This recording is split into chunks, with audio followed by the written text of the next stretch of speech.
안녕하세요. 용용티의 박용숙입니다. 네, 오늘은 손과 팔의 안무 그리고 바디의 레가토, 바디의 움직임에 대해서 이제 설명을 드리고 싶은데요.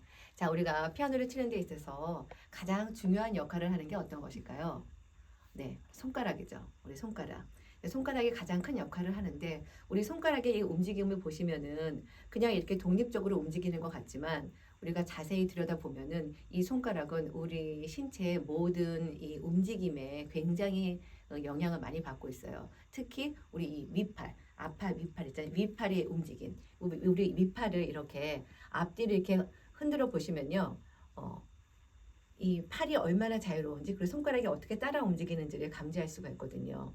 우리가 이 윗팔의 움직임을 잘 이해한다는 것은 우리가 원하는 소리를 마음대로 낼 수 있다는 거예요. 우리가 테크닉적으로 어려운 것들은 이거를 잘 자연스럽게 앞뒤로 움직임으로써 테크닉적인 어려운 부분들을 우리가 해결할 수가 있고 또 우리가 원하는 소리, 우리가 구상하고 있는 어떤 소리들을 우리가 마음껏 칠 수가 있거든요. 그래서 우리가 이 팔의 안무가 굉장히 중요하다는 걸 알 수 있어요. 그래서 우리가 연주를 할 때 또 연습을 할 때 우리 크게 세 가지 영역으로 나누는데요. 첫 번째 영역이 이 손가락이에요. 이 손가락. 우리 신체 중에서 가장 빨리 움직일 수 있는 부분이 이 손가락이라고 그래요. 그 다음에 이게 첫 번째 영역이에요. 이렇게 가장 빨리 움직일 수 있기 때문에 우리가 만약에 시계로 얘기했을 때는요. 시계에는 우리 초침이 있고 분침이 있고 시침이 있잖아요. 이 손가락을 가지고 손가락을 우리가 초침이라고 이렇게 가정을 할 수가 있어요. 그 다음에 손가락이 움직이면서 이 손바닥, 손목, 앞팔, 윗팔 이거에 움직일 때 이거는 이 손가락보다 조금 덜 움직이기 때문에 이거를 분침이라고 할 수 있어요. 우리가 손가락을 자연스럽게 움직일 수 할 수 있는 것은 움직이게 할 수 있는 것은 손바닥, 앞팔, 윗팔이라는 거. 제가 그전에도 계속 얘기했던 말씀인데 오늘 한번 더 짚어드리는 거예요. 그 다음에 우리가 이제 우리 톨소, 이 몸통 있죠. 이 몸통은 이 우리의 연주나 연습을 객관적으로 바라보는 시각, 마치 오케스트라의 지휘자랑 마찬가지예요.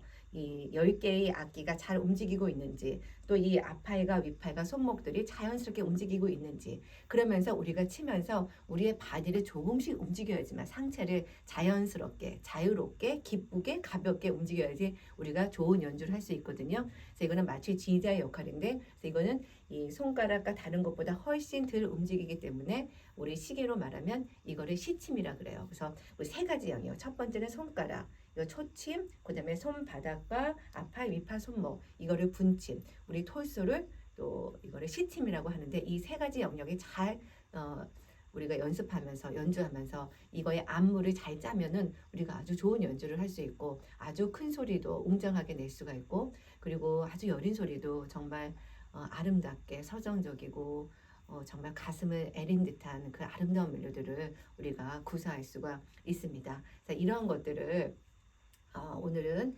어, 라흐마니노프 모멘트 뮤지컬 OP16에 이렇게 약간 대비를 하면서 어떻게 연습을 해야 되는지 이렇게 말한 이 세 가지 영역들이 어떻게 연습할 때 연주할 때 적용할 수 있는지 한번 저희가 이제 그 관찰을 해볼 텐데요. 자, 우리 모멘 뮤지컬 넘버 4. 자, E 마이너 곡이죠. 여러분은 딱 들으시면 아실 정도로 너무나 유명한 곡인데요. 이 곡은 또 작곡 일화가 상당히 재미있어서 여러분들께 또 소개를 해드리고자 해요. 네, 이 곡은 이제 라흐마니노프가 23세 때 이제 유럽을 여행을 했어요. 그러니까 그 당시가 아주 젊었기 때문에 경제적인 독립도 없었고 사실 이제 막 신용 불량자이기도 하면서 경제적인 압박감이 막 있었던 찰나에 유럽 여행을 이제 다니는데 기차에서 마침 불행하게도 이 지갑을 도난당한 거예요. 도난당해서 정말 그나마 있던 재산마저도 다 없어졌죠. 그래서 아주 경제적인 어려움, 이제 압박감에 시달리고 있어서 어떻게 돈을 벌어야 할까 막 라흐마니노프가 고민을 했죠.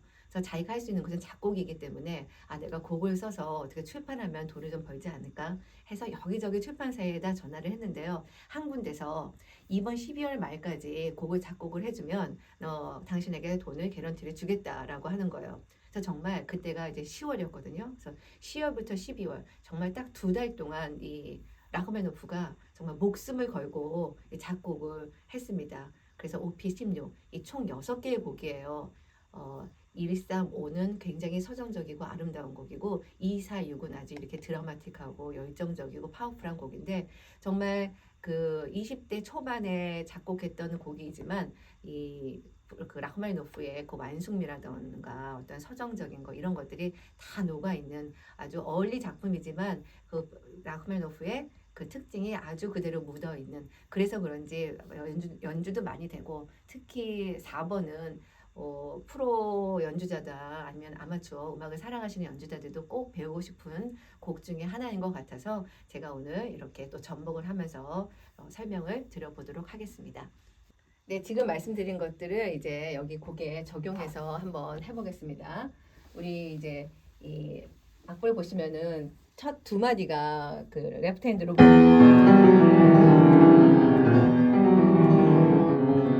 이런 식으로 해서 두 마디가 백그라운드로 나오는 건데요. 이게 참 처음에 치기가 어려워요. 그냥 이걸 어떻게 쳐야 될까? 이 미를 어떤 학생들은 막 이렇게 짓누르면서 치고 하는데 그러니까 손가락으로 근데 이렇게 되면은 우리가 원하는 그 웅장하고 드라마틱한 소리가 나오질 않거든요. 이거는 마치 그 벨 소리 있죠. 특히 라흐마니노프와 리스트는 벨이 굉장히 좋아했어요. 그래서 리스트도 라캄파네나라는 곡으로 이제 한번 히트를 쳤고 그럼 라흐마니노프도 러시아에 그 벨이 많았기 때문에 이 벨 소리를 상징하면서 이 곡을 작곡했어요. 이거를 한번 올려주세요. 이렇게 벨 소리처럼. 그다음에 그러니까 E 마이너니까 E 마이너의 이 토닉 코드를 1도를 크게 치시고 그다음에 이렇게 해서 일단 배경을 깔아놓은 다음에 얘가 나오잖아요. 그럼 여기서도 마찬가지예요. 여기다 우리 제가 지난번에 중추가 되는 음을 찾아라 해서 중추 이 미에다 중추를 두잖아요. 그럼 나머지는 그냥 저절로 가게 되어 있어요. 이렇게.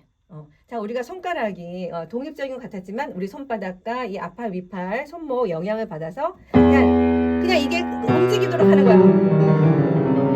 그다음에 지난번에 프로처럼 치기 위해서 엄지가 나올 때마다 들으라고 했었잖아요. 그걸 들어주세요.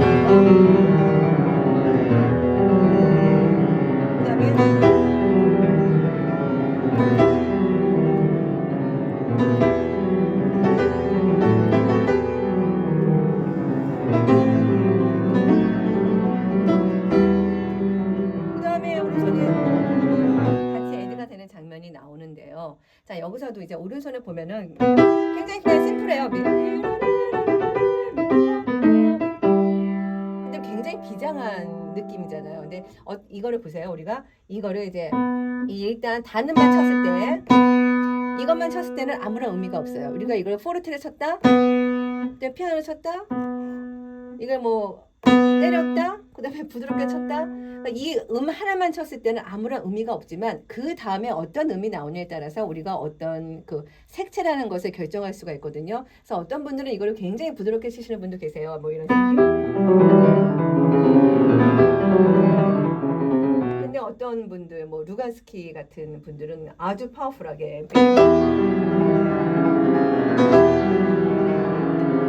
이렇게 나가거든요. 근데 저는 이제 두 번째 게 저도 좋아서 그렇게 이런 식으로 칠 건데 그러니까 항상 우리 피아노라는 이 칼라는 두 개 이상 쳤을 때 우리가 어떤 색채를 만들 수 있는 무한한 가능성을 갖고 있기 때문에 우리가 항상 소리를 들으면서 내가 어떤 방향으로 갈 것인지 웅장하게 갈 것인지 부드럽게 갈 것인지 아니면 이거를 뭐 슬프게 갈 것인지 기쁘게 갈 것인지 화려하게 갈 것인지를 다 정할 수가 있기 때문에 그러니까 우리가 이것도 역시 이제 엄지 이 손바닥으로 일단은 이것도 한번 해보시는 거죠. 일단은 이제 중력의 힘으로 한 다음에 그 다음에 거기다가 이제 우리가 인의 나웃과 이제 이 로테이션과 쉐이핑을 넣으면은 얘가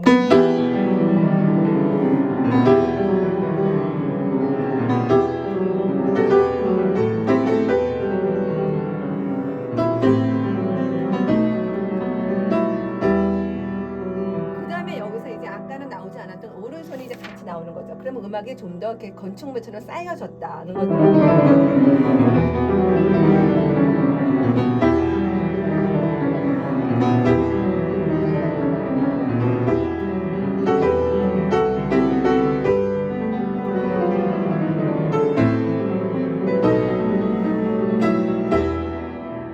이렇게 그 노래를 말하면 한 1절이 이제 끝난다고 생각하시면 될 거예요. 여기까지 한 프레이징이 다 한 섹션이 끝났어요. 여기까지 우리가 음악을 쭉 밀어가야 되는데 이런 에너지가 어디서 나오냐? 이게 다 우리 바디에서 나오는 거예요. 우리가 맨 마지막에 이제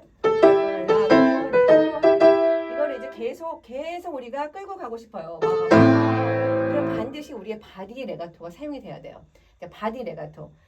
이게 이게 앞팔 위팔을 사용해도 여기서 오는 한계예요. 여기까지밖에 사용할 수가 없는데 우리가 이 몸 톨소를 전체를 하면은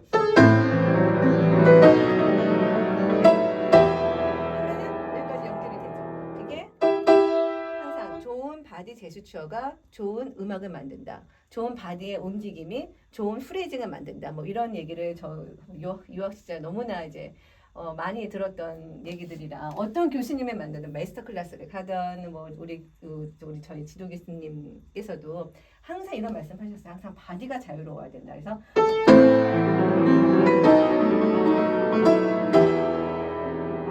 나왔죠. 그다음에 이제 왼손이 나와야 돼요. 왼손의 멜로디 오른손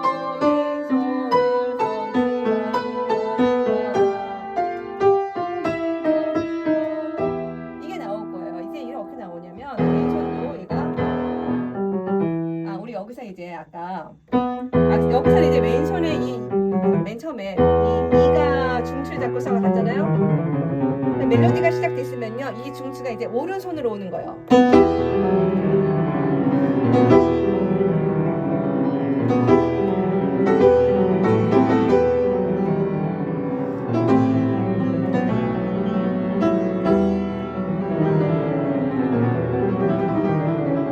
이런 식으로 해서 오른손이 시작되면 오른손의 중추. 자, 그러기 위해서는 이제 이 반짝반짝 연습. 이게 되게 중요해요. 얘가 여기다 이제 어떤 압력을, 이게 중추라는 것은요, 어떤 압력에 의해서 생겨나는 거예요. 얘를 계속 압력을 가하고 있는 동안 얘는 반짝반짝 계속 또 압력을 가하고 있어요. 근데 우리 팔은 릴렉스해요. 반짝반짝 하듯이 얘가 이 엘보와 앞팔, 윗팔, 손목이 다 자유로우면서 얘는 그냥 가는 거예요. 여기도 이제 마찬가지. 여기도 이제 여기서 어떤 이 중추가 오른손이기 때문에 압력을 형성해야 돼요. 그 다음에 이제 이 멜로디가 나올 건데 여기서 공간이 필요해요. 로테이션. 앞팔의 로테이션. 여기도 마찬가지. 여기서는 이제 오른손이 중추, 왼손이 중추.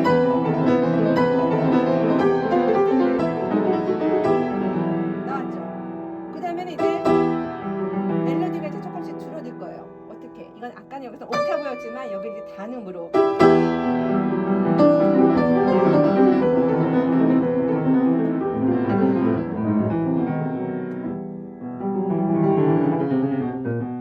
이렇게 일단 이 음악이 한 달랑 마무리가 됐어요. 그 다음에는 아주 서정적이고 아름다운 멜로디가.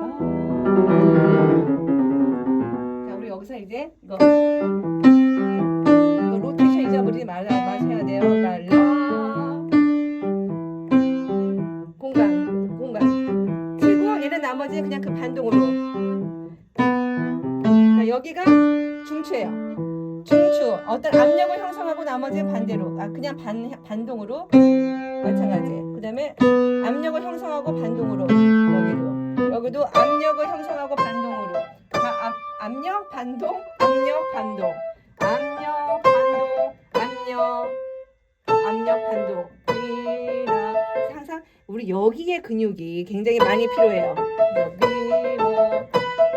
자, 이 손가락이 막 이렇게 움직이잖아요. 굉장히 잘 움직이잖아요. 근데 이 모든 것들이 어깨로부터 나가고, 그리고 내가 이거를 이렇게 치는 게 아니라 역시 내가 바디를 쫓아가다 보면 너무 이거를 많이 꿀렁꿀렁 움직이는 건 안 좋지만 아주 자연스럽게 이런 식으로 가는 거예요.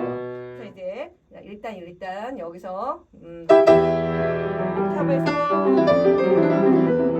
여기도 이것도 그냥 팔만 치면요, 우리가 몸의 레가토를 했을 때보다는 훨씬 음악이 약간 되게 건조하고 어떤 흐름이 일단은 좋지가 않아요. 그래서 바디가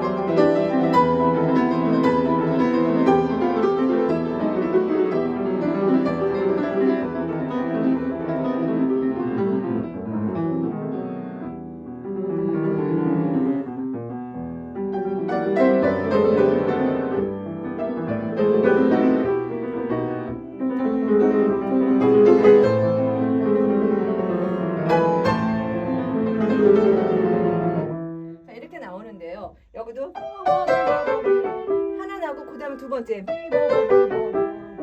두 개의 프레징이 나오는데 한 개는 조금 더 소리를 내고 그 다음 두 번째 프레징 약간 작게 하는 게 어떨까? 이런 식으로.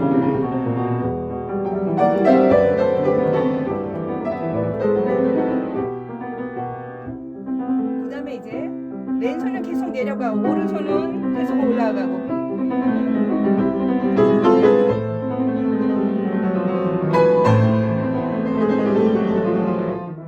완전 피아니시모.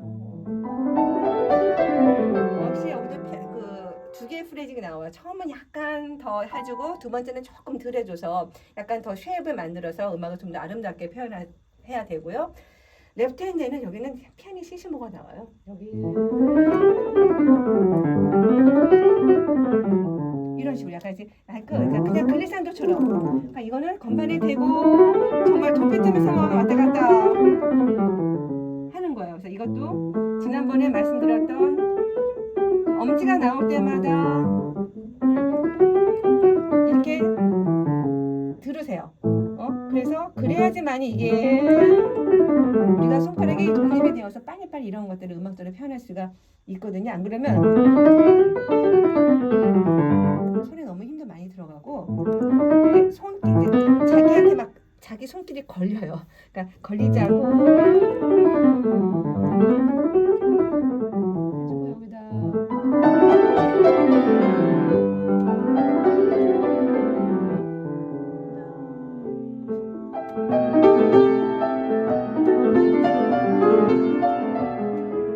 이런 시퀀스가 동명 진영이 나오는데요. 여기는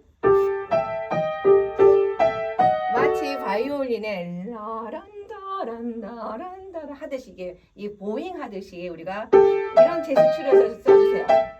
보세요. 얼마나 이게 자유로운지 앞팔과 윗팔이 얼마나 자유로운지. 근데 이 모든 것들이 이 모음을 통해서 나오는 거예요. 이것도 그냥 이게 아니라 몸에서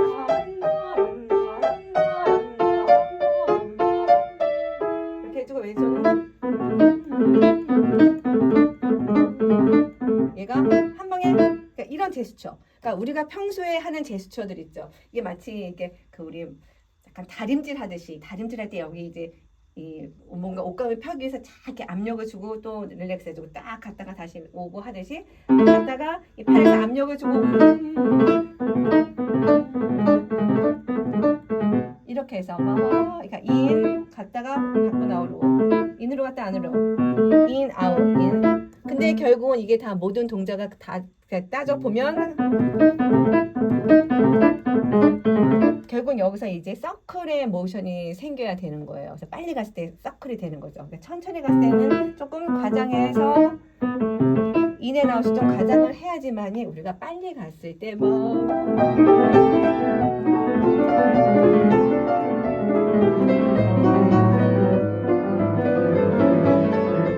이러면서 이제 이것도 이제 이런 코드 연습을 진행을 해서 코드가 우리 제가 아까 탱탱볼 설명해 드렸는지 모르겠는데 그 탱탱볼에서 이렇게 치고 일어나듯이 치세요. 그래서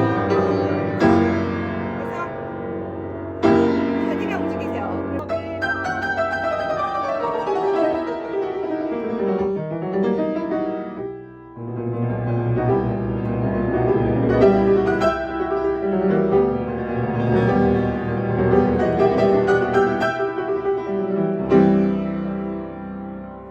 이런 식으로 해서 일단 이번 주는 여기까지 제가 설명을 이제 드려볼게요. 네, 이렇게 해서 우리가 중추를 두고 손가락의 움직임. 그리고 이제 아파 위파도 사용하기 중요하지만 정말 바디 레가토를 사용해서 큰 소리는 더 크게 하고 아름답게 흘러가는 소리들, 프레징을 길게 하고 싶다. 그러면 우리가 항상 바디가 같이 가서 바디 레가토를 사용하시면서 이렇게 음악을 만들어 가시면 훨씬 더 좋은 음악을 만들 수가 있습니다. 자, 우리가 이제 큰 소리를 낼 때요. 그러니까 항상 텐션이 있는 학생들이나 연주자분, 뭐 이렇게 뭐 또 우리도 그렇고 텐션이 항상 있었으면요, 이 릴렉스가 뭔지 몰라요. 항상 이렇게 했기 때문에. 그러니까 한번 이런 연습을 해보세요. 내가 몸에 힘을 일부러 딱 경직을 주는 거예요. 그다음에 쫙 풀어보세요. 다시 한번 딱 경직 주고 다시 한번 풀어주고 다시 한번 경직 주고 다시 한번 풀어주고 이렇게 한번 10번만 해보세요. 그러면은 아 내가 이 바디에서 아마 감지가 오실 거예요. 뇌에 이제 딱 이게 입력이 되실 것 같아요. 아 이게 내가 텐션이 있는 거구나. 아 릴렉스된 거는 이렇게 자유롭고 편한 거구나. 라는 거를 먼저 인지를 하셔야 되기 때문에 연습하시기 전에 의식적으로 한번 긴장을 주고 완화해주고 긴장과 완화 이거를 조금 반복하셔서 이게 익숙해 몸으로 이제 감지가 되시면 이때 피아노 치실 때도 큰 소리 치실 때 그걸 한번 내가 힘을 주고 쳤을 때랑 완전 릴렉스 주고 쳤을 때 어떤 감각인지 그거를 머릿속에 이제 잘 기억하셔가지고 연습에 적용을 해보시면 좋을 것 같아요. 네, 여러분 오늘도 시청해 주셔서 감사드리고요. 마음에 드셨다면 좋아요도 많이 눌러주시고요. 네, 이번 주도 그 여러분들이 치시는 곡에 이런 세 가지 영역을 한번 적용해 보시면서 즐겁게 행복하게 연습하시는 한 주가 되시길 바랍니다. 네, 감사합니다. 다음 주에 뵐게요. 빠이빠이.